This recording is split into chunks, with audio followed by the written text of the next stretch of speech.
Welcome back, everybody, to another episode of Gas is on the Right. No, he's got a chance to win the race. I think that might have been like one of the cleanest hits I've ever seen in a NASCAR fight. Side Rick. Yeah, the back. Oh, into the wall hard goes Ryan Blaney. And he finally came to a stop, and it was just dead silent.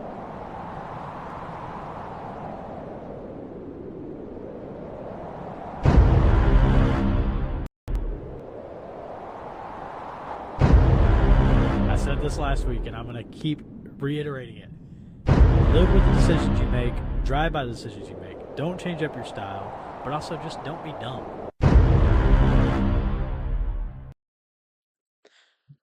All right, everybody. Welcome back to Gas is on the Right podcast with Emily, Daniel, and Alan. We are here this week after Iowa. Happy post-Father's Day to all those dads out there, and all those dads that don't know that your dad's. Happy Father's Day to you, too. We'll send you gifts in the mail. Don't forget to follow us on our social medias listed on the screen, TikTok and Instagram at Gas is on the Right podcast, X formerly known as Twitter at Gas_Right, and we're streaming on any streaming platforms or YouTube, Gas is on the Right podcast, also on Spotify. Make sure to rate and review, give us a follow. We would really appreciate it, you guys. Without further ado, I just wanted to go ahead and get a bombshell early in the episode, so now that we can drop the next bombshell. Emily, I'll let you take it from here. I don't know which bombshell's bigger. You're starting off real. Cool. I had to hype us up a little bit. So the biggest news out of this weekend will be that Martin Truex Jr. announced his retirement from full-time Cup Series racing at the end of this year. Well, that was a lot to get out. Sorry. It was definitely big news, and it is huge news actually to the silly season. I think that was the last chess piece that needed to fall for everything to start. The floodgates to open. Mm-hmm. Yeah. So, I know that How many seats does that make it for next year? How many open seats? Technically 4 with Stuart Haas, plus the 19, plus the 21, plus the 34. Maybe the 21. And the 16 No, car. 21's open. 16 and the 31 pos one. The 51 most likely, as well as the 15.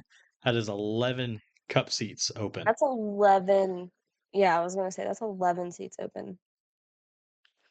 Wow. Yes, it's about to And be we wild. thought last year was wild. Mm-hmm.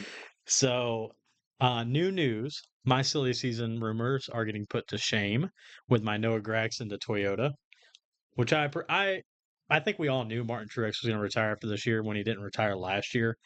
But I think the main reason he didn't retire last year is those questions had to be answered when he went and won 3 races in the span of 6 or 7 weeks, and then won the regular season championship. So, but I still got it. This year, the team is just not clicking. It seems they're firing off well, but they can't. It's almost like they can't maintain. Granted, he's still in the top 5 in points. Yeah, he's 5th. He's 5th in points. We're saying he's not having a great season for Martin Truex is that he's 5th in points. Yeah. So that's a bad season for Martin Truex. Yeah, I mean, he's still definitely in contention. Obviously, he's still got it. He can still go out there and lead laps. We've seen it this year. He hasn't won a race this year, but he's one of the guys that you could see on a championship run in his final season, like a Jeff Gordon. For sure. The last 2 years they've crapped the bed when playoff times come. But I mean, now that they know, hey, this is his last year, we're going to throw everything we got at it. I mean, he's finished second at Phoenix 3 times, and for the championship race. So I mean, he's literally almost won 4 championships. How differently would we talk about him if he would have won those other 3 races and been a 4-time champion versus a 1-time champion? It'd be a totally different story. Emily, I feel like he might be one of the best underrated, or could you pull him for Truex real drivers. Quick? Hold on, I could not understand what you were saying. What? Oh, I was saying, could you pull Truex's career stats real quick? But yeah, what he won the championship in 2017 with Furniture Row, which is also just which like was a like, wow. yeah, an And they independent closed the team. doors that year. You know, they were out of Yeah, money at the end of that year, so and they he let definitely them go put their out with a best bang. foot forward. So, Hmm. because I think when he started with Furniture Row, he was in a losing season. Finished like 24th in points, and then finished like Well, yeah, top that was the last year of 16. MWR. Yeah. Well, no, he made the playoffs that year. Remember, because the reason MWR ended up shutting down was the whole Clint Boyer spinning scandal to Ah, keep yes. Truex in the playoffs. So he finished So in the playoffs that year. But I think between Cup and Xfinity, I think he has like 48 wins between the two. He's 2 away from 50 all time in both Mm, Cup and Xfinity. 50, 47. 47. Sorry. Okay. Yeah, I did quick math on it. 47. 47 combined. So, in the Cup Series, he has 34 wins, 287 top tens, and 23 poles. And then Xfinity, 13 wins, 62 top tens, and 10 poles. Okay. So, Again, very respectable career. Also being the 2017 Cup Series champion, um, mm. and also being The one of the guys that 2017 and 23 regular season champion as well. yes. He won back to back Bush titles, didn't he? 04 and 05, yes. Yeah. So Ellen, quite we're the getting career. old. All of the So drivers we watched growing up are retiring. It's just Kyle Busch is it. yeah, Kyle Busch is literally it. So and we'll see how he Yeah, I hangs mean, on. Harvick's gone, now Truex. Bush is the final the final kingpin. So but yeah, quite the career from Truex. I mean, you look, he's a champion, of course. I think he was actually named one of NASCAR's 75 greatest drivers as well last Mhm. season. So, um, also with outside of NASCAR, his humanitarian work is very respected, very respected individual. Quite the entertainment to listen to on the radio during a race. You never know what you're going to get, especially between him and his crew chief. So definitely a shame to see him go, but I think the writing's been on the wall. What do you say since like For the last 2004? 3 years. Yeah, yeah. For the last 3 years, the writing's been there that he's out the door. But you're talking Hmm. like, yeah, I think he said in his interview since 2000, I think it was four, he has not missed a race, not taken an off day. If he's supposed to be somewhere, he's been there, hasn't missed an appearance, whether it be a sponsorship appearance or anything. So very well done on that regard and a very well deserved retirement as well. And hopefully he can go out with a bang. Granted, he would ruin all of our championship picks, but you know, for the sake I'll of let it it, slide. yeah, storyline, the Cinderella story, put the icing on the cake, Yeah. 100% would let it slide. So, and I know the team and the crew chief preach the same kind of note that they're happy that the announcements come because now they feel like they can focus on racing again because it's been something Hmm. that's been looming over their heads for the past few years every time around this time. So now that they know for sure what the game plan is and where they're going, they can just focus on going out there and trying to win a championship. So kudos to Martin Truex, kudos to them. But now the question remains is who will pilot the 19 Toyota Camry? Rumor mill stirring, and it looks like Mr. Cul-de-sac himself, Chase Briscoe. Mr. You ever seen him Cul-de-sac. without a hat on? No. Oh, it's all I'm missing. looking at It's gone. Daniel, you could share some with them what you got up there today. If this wasn't long, it would look the same. I got a comb over, dude. So he's got that Trump Jr. look. Yeah, So yeah, so huge. Chase Briscoe, from the rumor mill I'm hearing is if Kroger is indeed going to JGR, that could be what puts Chase Briscoe in that seat. That and Mahindra tractors. Yeah. So because Kroger is not leaving the sport, they're just leaving JTG Doherty in the 47. Who's going to sponsor him besides Nos? That's going to be That's why I was interesting. surprised to see that he signed. I think he signed Ricky Stenhouse signed a multi-year extension, didn't he? He did. Yeah. Because that's one of So, those rides I thought might be open as well. yeah, the other thing about that is that was a B2B sponsorship. So that's why you see like the toilet paper on the car and the different logos Macaroni and weekly. cheese. So, yeah, Velveeta is because it was B2B. So, I'm intrigued with That's how networking. that's going to go and what sponsorship they're going to choose. But that opens a whole door, Pandora's box of opportunity for your JGR getting that kind of money and getting a Kroger if it's a Kroger team deal. But if you look at it, they have a lot of team deals too between Interstate Batteries Interstate and Batteries, Mobile One, Yahoo. Yahoo. Yeah. So, but I don't think that's all Who we'll uses see. Yahoo anymore? That's a I good. don't think I ever used Yahoo. I've always That's my used spam Google. email. Yeah. I've always had a Gmail. I've never had a Yahoo. Yeah, Oh, never. I had a Yahoo. That was my first email. Was a Yahoo. We're not judging you. Alan Walker 69 at yahoo.com. Close, but no cigar. Very. So, well, is it time to turn our attention to Iowa and the first ever Cup race there? Oh, Yes. yes. Sorry. So, what we got on the board for Iowa, Emily? The repave is first up because, of course, the repave is. So they did a partial repave because they said they ran out of time to do a full repave. So, first of all, what are y'all's thoughts on the partial repave? How did it look? How do you think it actually affected the racing? And then on top of that, should they have just waited and not repaved it at all? Well, I'm on board with what Christopher Bell said, that they should have just waited and not done it. I mean, the race wasn't bad. You know what I mean? right. What's the Gluck's poll? I think yesterday when I sent it to you guys, it was what, It was 92%? 90. Yeah, it was 90 something. Yeah. So, Alan, are you looking that up? I'm getting that right now if you want to continue.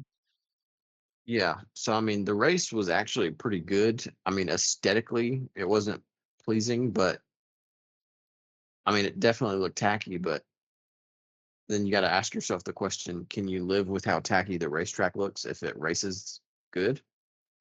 You know? That's true. So, and it was 91 So, to 9 at 30,000 plus votes. insane.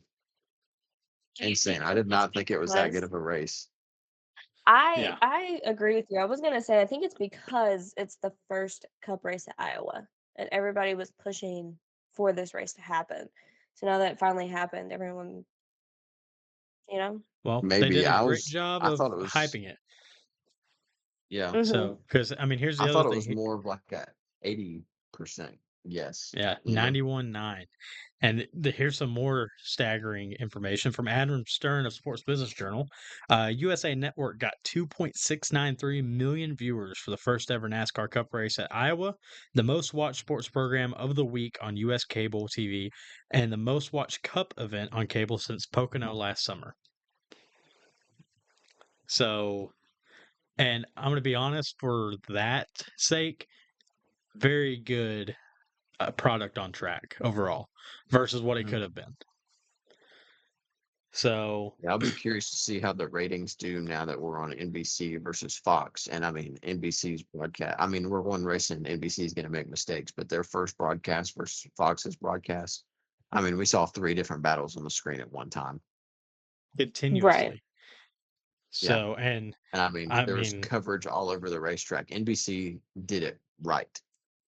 You know, yeah, Fox needs to take notes. And I mean, I'm not a big Fox broadcast knocker. It wasn't like horrendous, but they it definitely has room to grow, you know? the booth wasn't bad on Fox. It was more or less the production. production on So, Fox is what was terrible. but like you talk about Rick Allen, Steve Letarte, and Jeff Burton, flawless in the booth, loved it. So, because Steve gave you Yeah. what we Dale wish we Jr. could was get missing from. though. Oh, he was missing for sure. But Steve definitely gave you what we want out of Larry Mack. They just don't have Larry Mack in there all the time is the problem. You know, he's just dropping McNuggets. Yeah, and No, it's not as good as if we had a full-time Larry Mack in the booth, such as we do with Steve Letarte. I'm telling you, So Fox booth with Larry Mack, DW, and Mike Joy was just that was a chef's kiss, 100%. It hasn't been the it was same so good. since. The other at that point, no one really cared about the production because they were like the commentary during this race is just perfect. Yeah, And then DW goes, and then we get Jeff Gordon, and then Larry Mack goes, and we get Clint Boyer. Now we got Kevin yeah, Harvick, which is nice, but really at this point, Kevin Harvick's got to provide more of the Steve Letarte aspect because of the role that he's in with the knowledge of the car compared to everybody else. And Clint Boyer is your Jeff Burton. You know, yeah, that's how it's got to that you got to have the comparison. But that Kevin Harvick's not Steve Letarte as far as his knowledge of the car and stuff. You know, he knows what the drivers are going through, which is a fresher view. But Steve Letarte knows the strategy, you know, yeah, and what's going on. He has a more relevant mindset of what's going on in the race, you know, as yeah, far as strategy goes. So, but so far, 1 for 1, good race for NBC. yeah. And Repave, I mean, it did well. We saw tires, we saw wear, we saw blowouts, we saw failures, we saw a little bit of everything. So I So, will did you say, see where Goodyear said that the pace was a second faster than they expected it to be? So they had to go recalculate. So that's why they were having tire failures at 20 laps in practice because they had to go back and recalculate the PSI and the camber that you could run without blowing the tires out. That's why you're having the failures and stuff in practice because they were so much rubber got laid down on the racetrack. The pace was a whole second faster than they expected it to be. oh wow, that's quick. That's what I don't know if you noticed the qualifying times were like a second over. Some of them were 2 seconds slower than what they ran in practice. Just Hmm. because that overnight Goodyear gave them those numbers and they all went back and kind of conservatively dialed it back. Yeah, And obviously it rained and washed all the rubber off the track as well. But the speeds that they ran in the race weren't nowhere near as fast as the practice times, yeah. I think the average was like a 23 and a half, 24 second lap. which, yeah, and Noah Gragson's was a 22.5 in practice. That's a big jump. Yeah, for real. So I think that's why. But then you get into the race, and he was really kind of a non-factor the whole day. I mean, he did get sent by John Hunter Rekachek, but I was gonna say that, you know, but still. it was sort of a factor when it came to that. But I mean, Great and save then you though. look at and then you look at Denny Hamlin. He started great from his qualifying, but they said this is what we think is going to happen in the race, and they completely missed it. And it looked like he had a parachute behind his car because he got lapped in 30 laps, you know, from starting in the top 10. Yeah, he had a So bad day. it was just a lot of unknowns and not and no one, you know, and that just I think that ended up producing a good race because you did have people that came and went and came and went again. So I think maybe I mean, yeah, the more we talk about it, the more I kind of realize the 91.9%. I'm talking myself into it a little bit more. Like, yeah, that does kind of make sense, doesn't it? That was a pretty good race. Yeah, like you said, a lot of comers and goers, a lot of passing available, a Hmm. lot. You had 3 lane options. I mean, you had times where they were running 2, 3 wide the entire time, and this wasn't like Talladega parade laps. This was racing for position because you would, I mean, even on the first couple laps between Blaney and Larson there at the beginning of the race when they were duking it out, it was entertaining because they were sitting there just one would overdrive the corner, run up, the other one would bomb the corner and slide job. And, that was the only thing we did miss from Dale in the booth big time was nobody screaming slide job. My job. Yep. So, So we'll get to our first incident in the race because we had the Spire pileup On lap 7. on lap 7. The 77 gets into the 71, who gets into the 7, who spins around. yeah, they And only touched each other. yeah, I mean, I'm like, yeah. That's what I was listening to Stacking Pennies earlier today, and Ryan Flores brought up a good point. He said it seems like Carson Hocevar wrecks you the most. He said that to Corey LaJoy. And I was like, you know what? I think he's right. I Yeah. think Carson Hocevar does. That is made. Yeah. They're It's- just trying to get that 777 lucky dog. You Yeah. know? Something like that.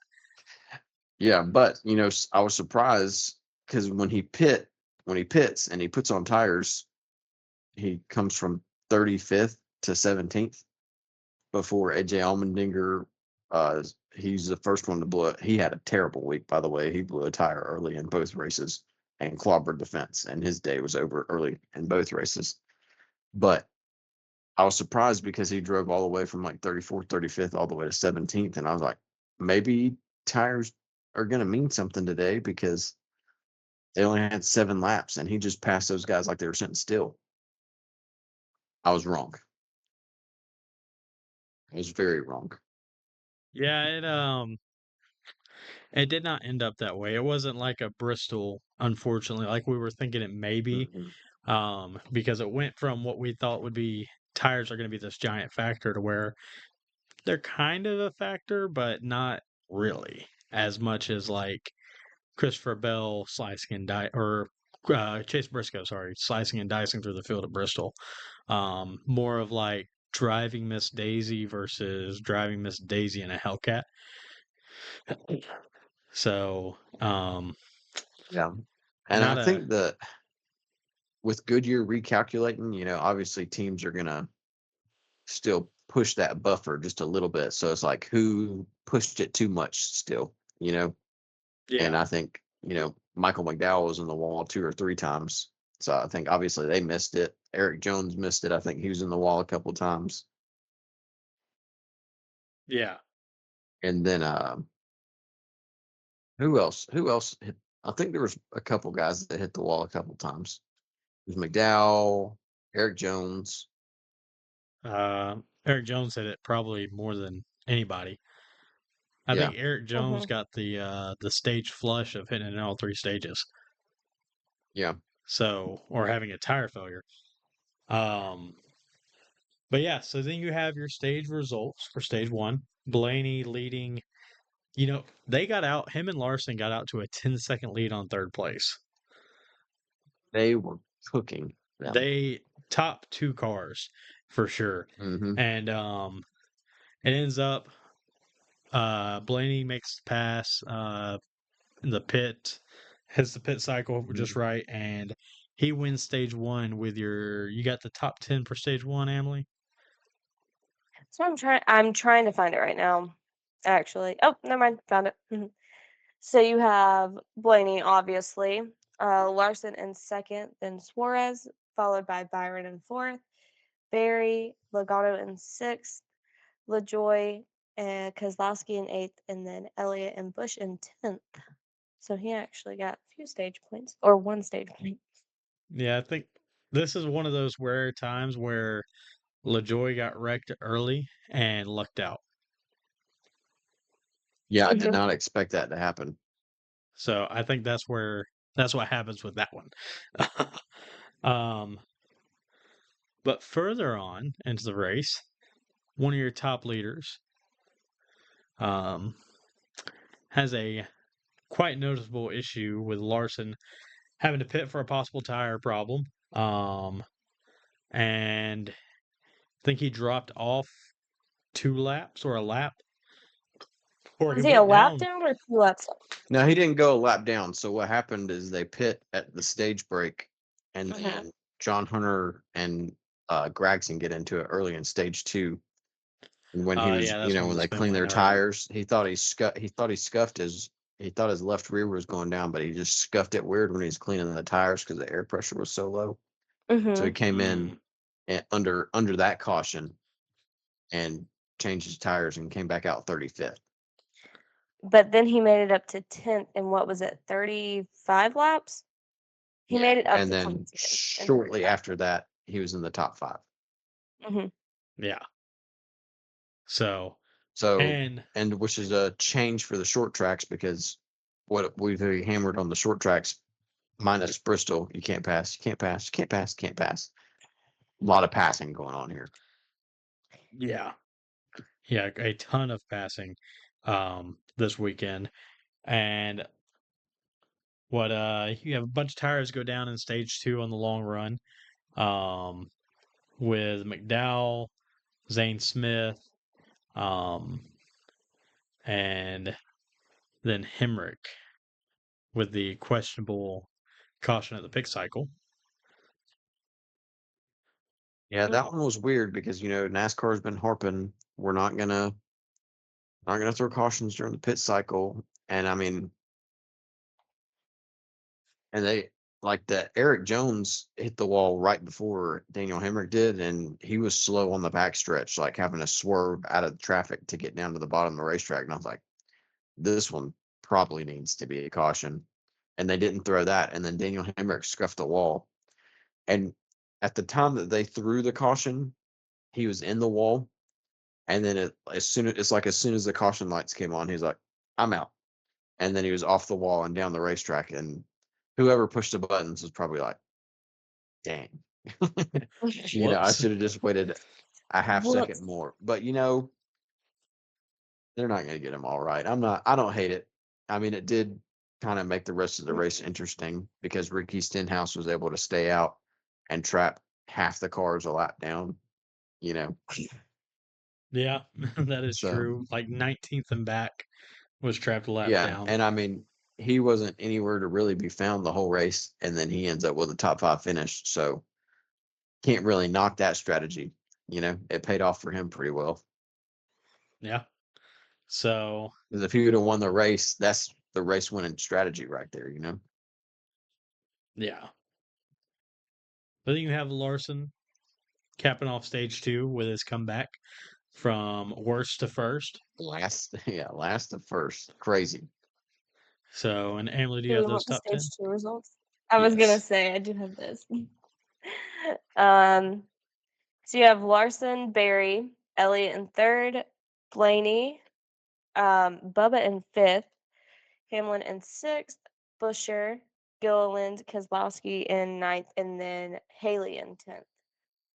I think the ones that stand out the most right there is that Josh Berry was in 2nd, Todd Gilliland was in 8th, and Justin Haley was in 10th. Really, really good race for those guys. Yeah. Justin Haley was consistently in the top 10 all day. Yeah. No, like Let's see, where is he in 100%. stage one? Sorry, Let's I'm see, and talking to that myself. says a lot because Haley qualified 19th too. Mm-hmm. So this wasn't Yeah, I strategy think to that get might up have been there. their This best was just qualifying effort of the year. Yeah. But I a mean, fast even from car. stage 1 to stage 2, he was in 28th. He finished 28th at the end of stage 1. Yeah. Well, he did also reap the benefit of that Daniel Hemrick caution to kind of put him back up there. But so the reason he was 28th in stage 1 is because he had a penalty during one of the pit cycles and had to go all the way Oh to the yeah. back. Yep. And then he was able when that caution came out, he was doing the long stretch and he hadn't pitted yet. So he's able to reap the benefit of that, which allowed him to get back to where he was. But by no means was him in the top 10 fluky. He was a Yeah. legitimate top 10 race car in a Yeah, Rick Ware race 100%. car. Who thought we would ever say that? Those are words that seem almost like it's like things that you shouldn't say. This is not on my bingo card. That's 100% sure. for Mhm. 2024. So again, to all those naysayers about him signing with Rick Ware, what are you gonna say? You know, I mean, he knew something when he went in those doors. So not He knew just something we didn't for sure. longevity with a multi-year contract, but also there had to be something underlying that he knew. So kudos to them. But from there, we'll go to our big stage 3 with our main point being one of the best cars of the day. Finds himself on the losing end of another wreck. Yeah, whacked like a pinata. Yeah. Oh, That's what him, Larson, and Hamlin get 3 wide on the restart, or it might have been a lap or two after the restart, and they get 3 wide, and Larson plugs the middle, and it was Keselowski was on the outside, then Larson, then Suarez on the inside, and Suarez after the race says that the 6 and the 5 crowded him, and he got loose, and that's why he got into the 5. But on the radio, when it happened, he said, sometimes you shouldn't go 3 wide. Then stuff like this happens. And I was like, is that Daniel Suarez saying that? The guy that's most likely to plug it 3 wide on you, saying you shouldn't go 3 wide? And I was like, is this the pot calling the kettle black? You know? yeah, And it's a little iffy. But the other thing is like you got to know who you're racing around, and if you hear 5 back, mhm, 5 behind you, don't leave an opening because because he's gonna Kyle take it. Larson's gonna put the car there. hmm Yeah, I think So I put that on Suarez 100%. Larson didn't do anything wrong. He didn't like do anything Suarez wouldn't have done. Larson can move to Atlanta and drive around 285 just fine, just wide open, hmm like 115 miles an hour in like a in a Challenger or a Nissan, and just be able to just slice and dice lanes like nobody's business. Because that's what he does at the racetrack. Is he just finds a hole and squeezes the car through it somehow. And sometimes he comes out on top, and this time he came out on bottom. Which I mean, I think this is something that you brush off as a pure racing incident between hmm the three of them. Unfortunately, Hamlin just got collected in it, but Yeah, innocent bystander. He had just turned his day around with that caution too. yeah, He went from getting lapped all day to finding himself unlapped and with good track position, thinking he could hold on to it, and then he just gets shellacked yeah. and ruins his day as well. So I mean, Larson had about 3/4 of a car space to put the car in, and he put the car there. And then it just nobody Suarez couldn't stick it to the bottom without losing a bunch of positions. So I mean, it is what it is. So Yep. he still got some good points on In the day with a stage retrospect, win. he could have waited. You know, Yeah, he could he have went waited from in what could have been retrospect because almost a max point day. a perfect day. Yeah, he was going to get 59 because he could have beat Ryan Blaney for sure. Yeah, he had the car to beat him. If anybody had hmm the car to beat Blaney, it was the 5 car. So, hmm I think if the but yeah, run was a little bit longer, the 9 car might have, but because he had really good long run speed, but it wasn't. And Mr. Ryan Blaney got his first Cup win of the year, uh, Emily, how many champion from laps did he last year. lead? Just now got us. He led, let me see, 197, according to I thought they said 201 on the broadcast. that's according to NASCAR's website. Laps led 197. You know what dumb stat they did show on TV though? What you After he got? won, they said Ryan Blaney is the first driver to win in the Cup Series, Truck Series, and the Xfinity Series of Iowa. And it's like, well, no crap. This is the first Cup race there. Of course, he's the only guy to do that. It's been flaunted around too on social media. Um, Yeah. but Yeah. yeah, It's just because he Blaney, won in all 3 series there at one point. Yeah. 17 No duh. races He's the in. only guy to do it. Which So I mean, he We had cannot interrupt Atlanta. Alan when he's talking about Blaney. Blaney's his boy. Oh yeah, I love Ryan Blaney. No oh, homo. Bl- And Blaney Blaney's my is guy. Alan's book. yeah, because that's what ever since Talladega, Blaney's my guy. So we had Atlanta to where he got robbed, mhm, and then Gateway with the Gateway. fuel. That's what as soon as as soon as Blaney won, I texted in our group chat. I was like, Ryan Blaney should have came over the radio and said, "I'm out of gas." As soon as he crossed the finish line, that'd been hilarious. Just give him crap.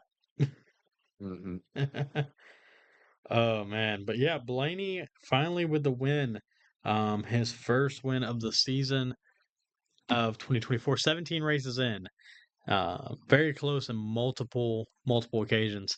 So locking himself into the playoff, locking himself in. Yeah. What am I thinking? He's locked in. Yes, you are. Mhm. I So know. with Isn't that, it crazy to think that last week you guys thought he might not be safe? Yeah, I know. well, let's talk about this And real the quick. turns have tabled. That Hmm? is 10 winners in 2024 with 9 races left. Do we get to 16? I think we might get like 3 more, maybe. Thinking You 3? never know. I mean, with Yeah. Larson, he could go in and win all of them. We would only have 10. Yeah, I don't that's what I'm think thinking. Like anything. 3 max. So, There's well, gonna be we at will least see. 3 people that point their way in. So, you're saying that there's probably going to be a battle between, let's see here, Wallace, Logano, Bush, Briscoe, Suarez, and Cindric. Kind of putting Busher in that category too. He's kind of on the downhill tip after his strong few weeks. He's kind of going downhill. So, I feel like you're only saying that because the driver you picked got third out of the Well, I three mean of us. that's statistically, if you look at it, that's true. That he's just been. He had a good slowly day at declining. he had a good day at Sonoma, but he always has a good race at Sonoma. But after Kansas, and then what was the one right after Kansas? Darlington. Darlington.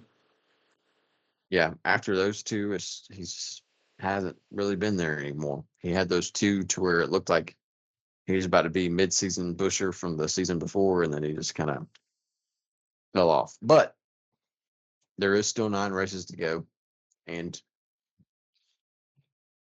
Michigan and yeah, Darlington are coming up again. yeah. So, So he's got a chance. So you're saying there's a chance? well, Emily, do you want to read off our points changes? See, sorry. I was thinking that we were going to do the race results at the top 10 at the end. I had that pulled up. My fault. All good. Well, All we good. got some notables. You know, Josh Berry finished 7th. Haley With finished Justin 13th. Haley 13th. You have And then Bell, who's gotten his 5th top 5. Wait, has 5th top 10 in the last 6 races. Okay, that 5th Showing some top 10 in the consistency, last 6 races. but not as And then you have consistent as Chase Elliott. the only driver to finish top 20 in every. did you? Yeah, I saw another fun stat on him. I think it's out of like 4,309 Cup Series laps this season. He has completed the most laps with 4,308. So you only So, finished off the lead lap 1 time. yeah, and for reference, if Kyle Larson would have completed in what was the Coke 600 or the Coke 373.5, Larson would still be over 300 laps behind him in completed laps. Wow. Yeah, So, Larson's DNF'd a couple of times. How many yeah, times has he DNF'd this season? Do you know? Um, I'm just curious. but he's won so many stages, it's held him so high in the points for so long. But this Speaking of DNF that, this week, not anymore. There's a new sheriff in town. by 1 yeah, he has point. 8 By stage 1 point. wins.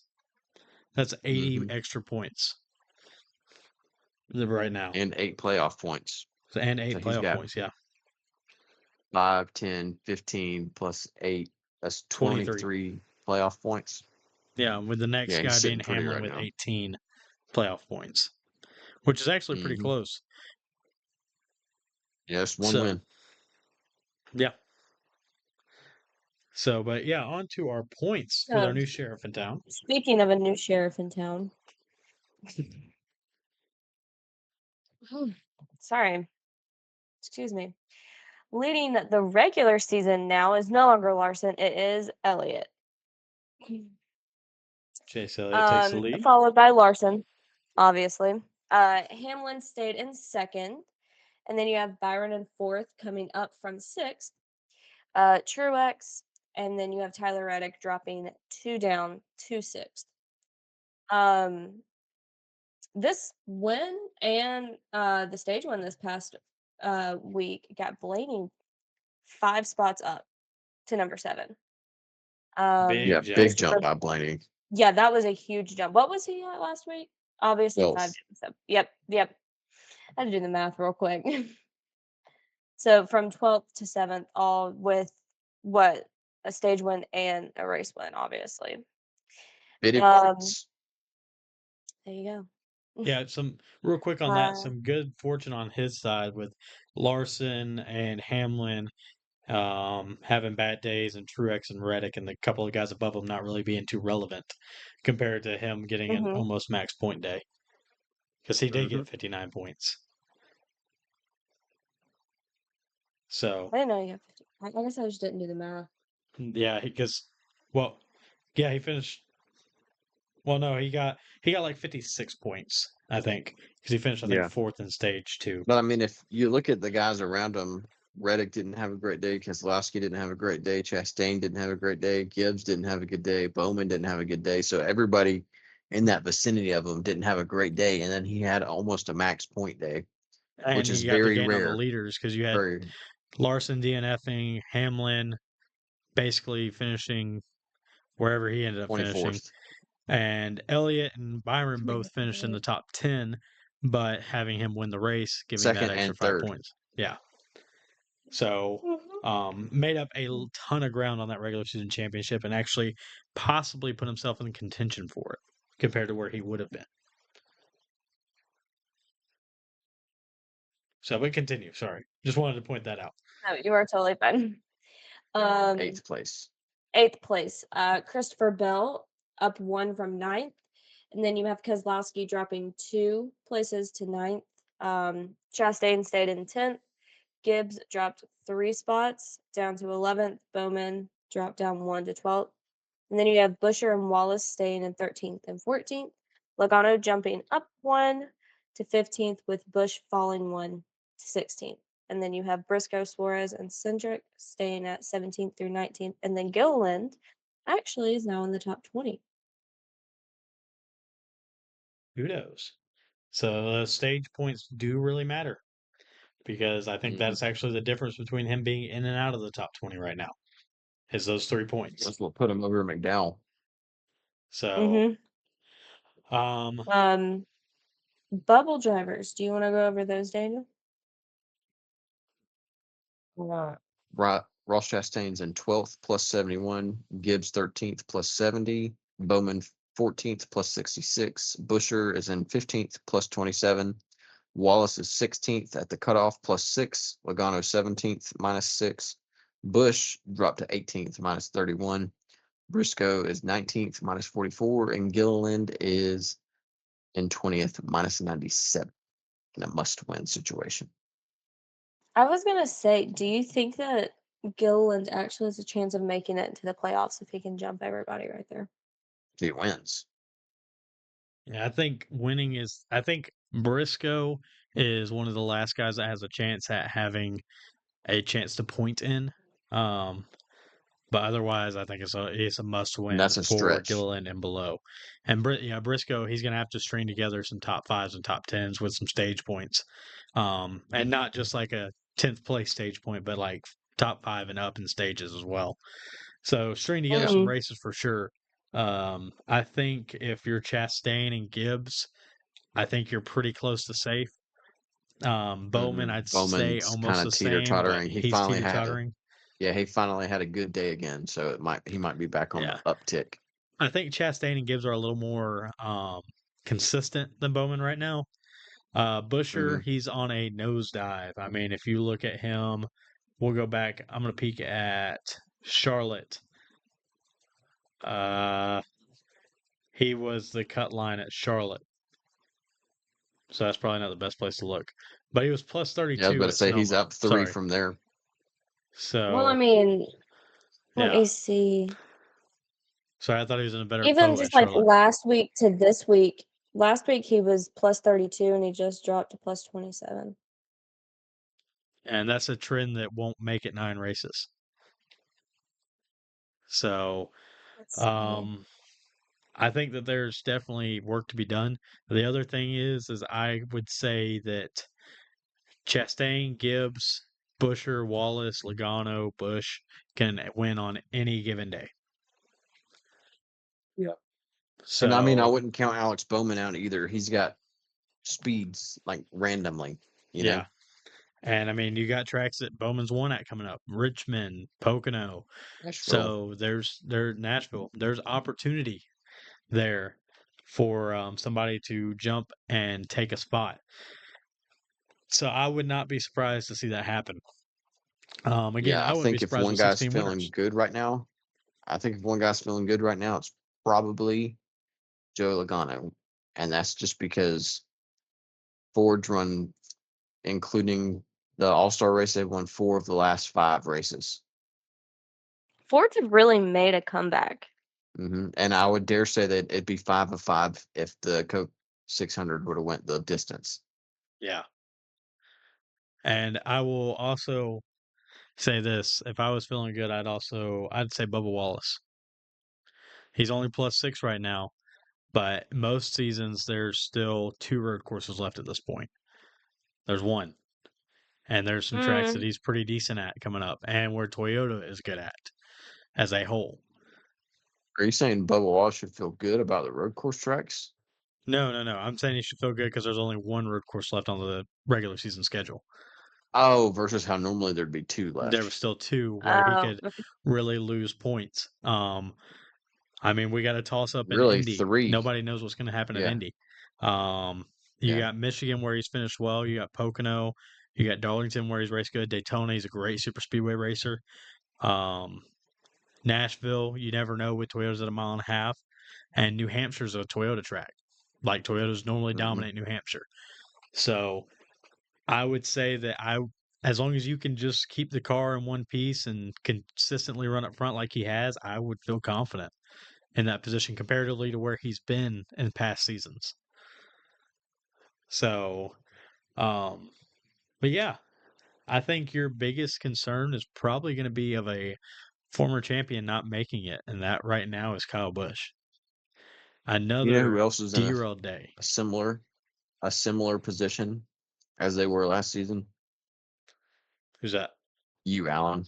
You're Me? This is about the time you started your comeback last year too. This is on the points, isn't it? So, it's comeback season, baby. It's comeback season. So Must-win situation. It was really hard Sunday night watching this race, being a Blaney fan, and my pick running second. It was one of those things of I don't want it to happen, but I need it to happen. Yeah. I'm gonna be honest. I gave Alan like 0 emotional support after like stage 2. I think I fell asleep for stage it's 3. interesting. I do find this interesting, and this seems to be a trend. We find our picks running around each other a lot. And with that said, we have some off the wall picks. I mean, looking back at some weeks, you got Nemechek, Bell, Truex. You have Larson, Logano, Busher. You have Keselowski, Truex, Bowman. Reddick, Elliott, Suarez. Last week, Byron, Busher, and Keselowski. So, and they somehow were like what 6th, 7th, and 8th at one point. Yeah. Yeah, I sent a picture to where they were all together, and I said, "This is getting interesting." It just never fails. We always run around each other. But I wouldn't have it any other way either. But with that, I will go ahead and kick us off with my win this past weekend with a second place finish, which also helps improve my point average finish total back up to a 16.1. I need to get back up on Daniel's level with that 10 that I was running earlier in the season.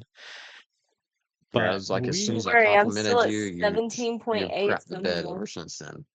Somehow I keep getting second place right behind Daniel, but my average finish is worse than Alan's. I need that explained. That's just so Allen at the beginning of the year. yeah, that's how it works. Well, This I was my had an first idea. like top 20 that wasn't a top 10, and that's That disappointing. that is. That is a sad note right there. Oh gosh. Now I'm thinking. I'm overthinking, guys. Do you have a dilemma? I I am in finished a dilemma. last twice. So here's Would my you like dilemma. some stats? I would give me the stats on Busher, Wallace, and Elliott. So, give me 1 second. I have to actually pull up Busher. He's not Mm, on the little quick picks. So Busher is his average finish is 20.3. solid. 3 races. Let's see. I want to say that's 2 top 20s, no top 10s or 5s. What was the other one? Mm, You said Wallace. yeah. He's 12.3.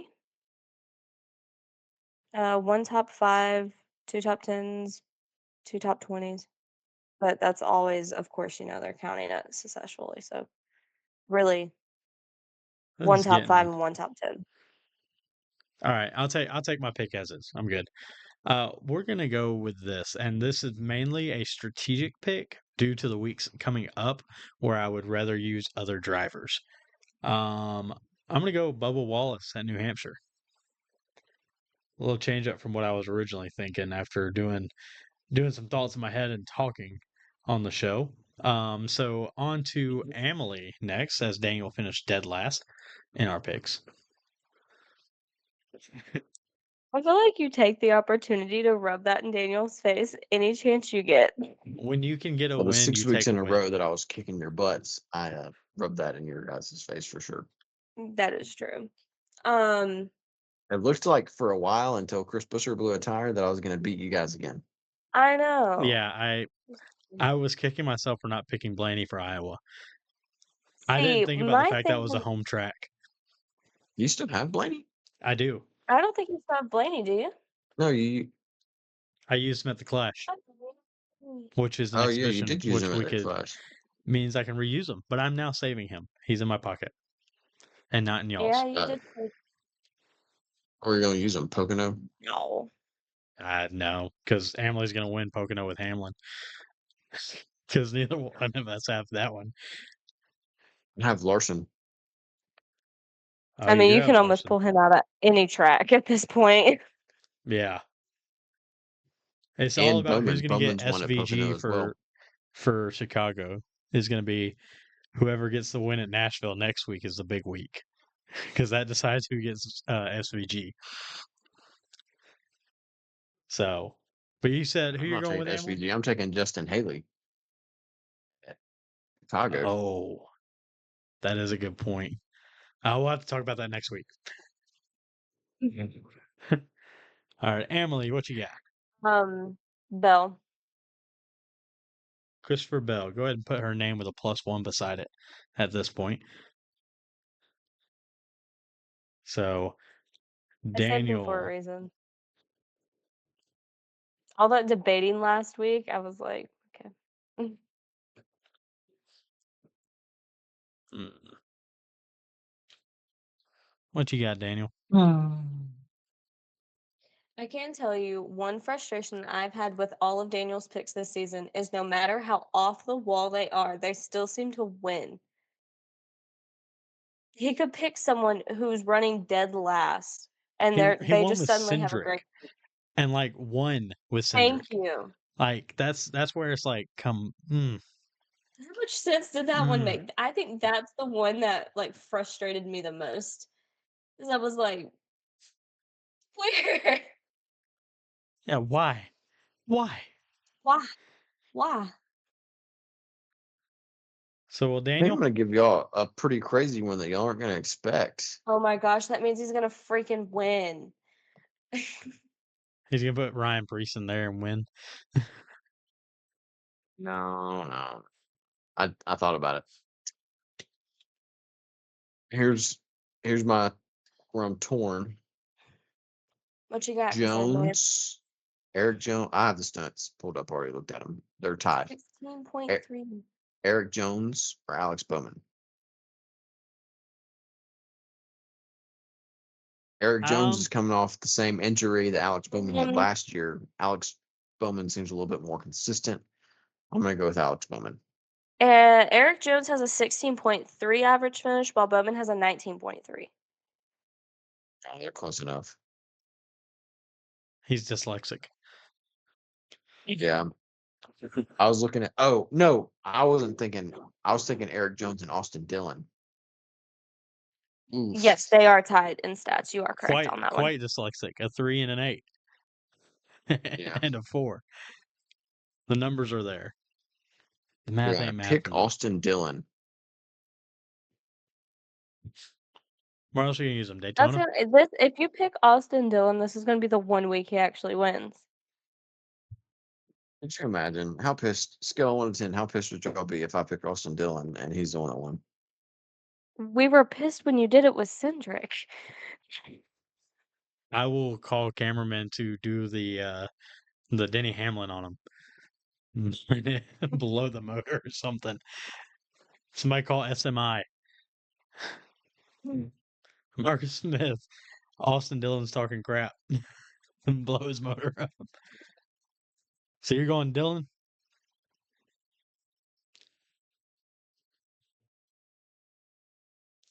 Do do do do do do do I still do. have Ross Chastain too.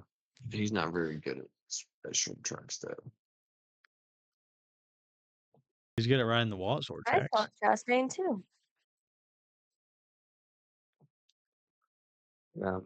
I really, if I win, I'm picking Chastain next week. All right, let's go. Alex Bowman. Lock it in. Are you All right, sure it's about on the Alex sheet. Bowman and Let not me get Austin this. Dillon? Yeah, they both start with an A. It got Right. confusing. Well, guys, I reckon we will round out the show with that. Remember to follow us on all of our social medias. And if you follow us on Spotify, leave us a rate and review. And we will talk to you next week post Nashville. Again, happy Father's Day to all the dads, and happy Post New Father's Day Hampshire. to all the dads that don't know that they're dads. Y'all have a great night and Post a New great week. Hampshire. It's post New Hampshire. Post New Hampshire. Yes, post New Hampshire.